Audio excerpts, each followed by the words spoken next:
ভোটের ফলাফল ঘোষণার পর থেকেই ভোট পরবর্তী হিংসার কথা বলেছে তৃণমূল কংগ্রেস। শুক্রবার বিধানসভা অধিবেশনেও সেই প্রসঙ্গ তুললেন বিরোধী দলনেতা শোভনদেব চট্টোপাধ্যায়।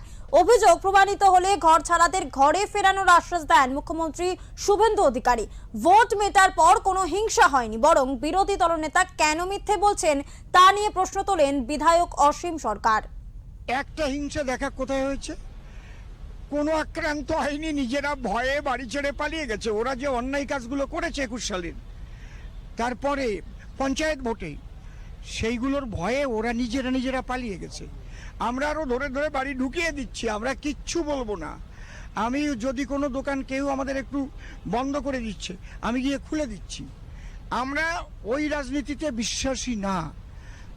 এবার দু চারটে চড়থাপড় বা একটা কাজ ভেঙে দেওয়া, এগুলো তো একেবারে থামানো যায় না। কারণ যে অন্যায় অত্যাচারটা করেছে, যার বাড়ি ঘর চুরমার করে দিয়েছে, জ্বালিয়ে দিয়েছে, যার ভাইকে খুন করেছে, আপনি দেখুন একটা খুন হয়েছে, আমরা কিন্তু কাউকে খুন করিনি। এই জন্য উনি যেটা বলছেন মিথ্যে কথা। আমি খুব ব্যথিত, শোভনদেব বাবু মিথ্যে কথা বলবেন এটা আমি আশা করিনি।